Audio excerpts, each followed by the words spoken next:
Welcome to freaking Pennsylvania, where yesterday it was 75 degrees and tomorrow it's supposed to snow. So the other day, my brother and I fixed up the AGCO. Did the final couple things that needed done to it. The big one being the loader cylinder. It was at the hydraulic shop for about 3 weeks. They got it all fixed up. It was a pricey repair, but they got it fixed. So we put the cylinder on, didn't take too long. And then we came out and cleaned the steer barn here. So we just cleaned up this side because this is where the head gate is over there, right there. And they normally eat here. So that side builds up the worst, especially right there where they're pulling stuff out and pooping on it right away. That stuff gets built up the worst. This side we left here because there's a nice layer of bed pack, which is good for bedding, and it's still a little cold out, so we wanted some good bedding for them. Yesterday was 75 degrees, and today is 35 degrees, and tomorrow it's supposed to snow possibly. So that's Pennsylvania for you.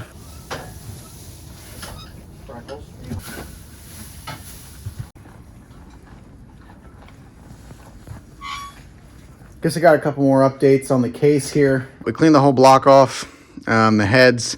My brother, I don't know if you can see, but he did the other side there. We took carb off and basically took everything off over there so that we could clean it up good.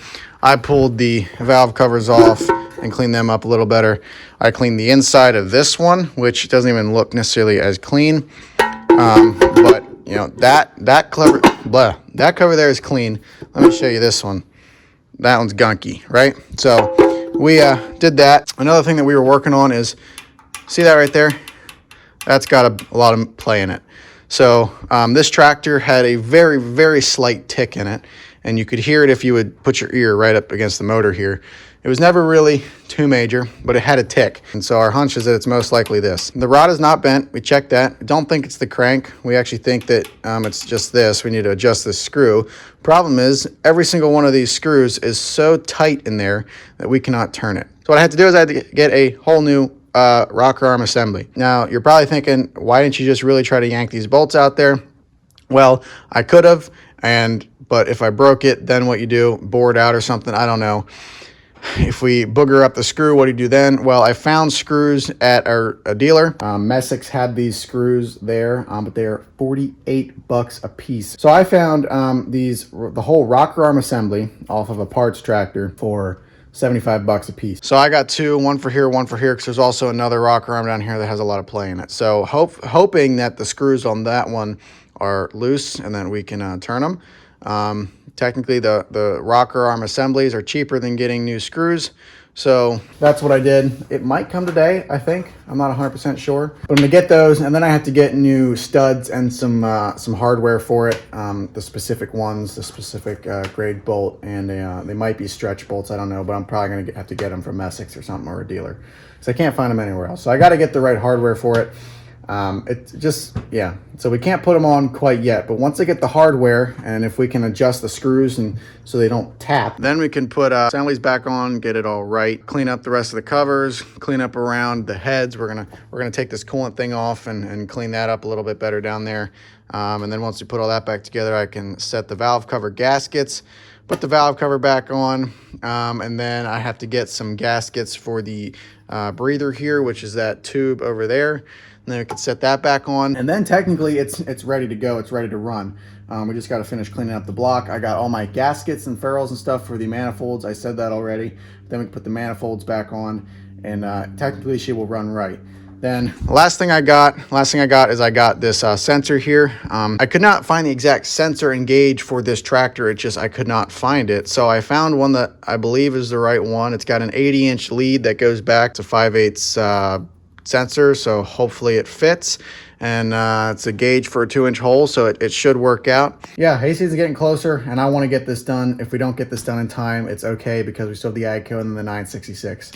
But I would like to get this thing ready for hay season, and hopefully we put it back together and don't have parts left over. If we have parts left over, that might not be a good thing. Anyway, that's about it with that. The barn, that's the last update. They are coming to lay concrete today. They were here yesterday doing some digging, kind of moving some stones around and putting the rebar down. But today they are coming to lay concrete. but we cannot put stuff on that concrete until 5 days. We gotta let it cure for 5 days, but I leave for Florida here in 2 days. So I won't be able to put this stuff away in the barn before I get back, which is a bummer. So anyway, that's it for today. So I just got the package in the mail. This should be my rocker arm assemblies. Loosen the nut with a screwdriver. Oh, look at that. Oh, that's amazing. Okay, you wanna see something crazy? So you see how this spins and turns in there? Every single one of the screws on this rocker arm assembly, the one that's on the tractor now, both of them, none of the screws turn.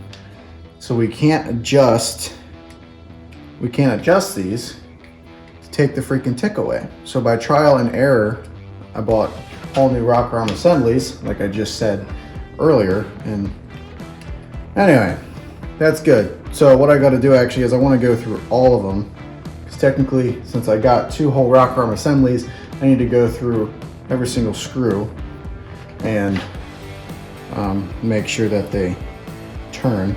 So basically, how I got this part, what they'll do is if there's a tractor that is beyond repair, right? Say a K730. Well, that's what it is. Say there was a K730 that was just real bad condition. And what they'll do is instead of spending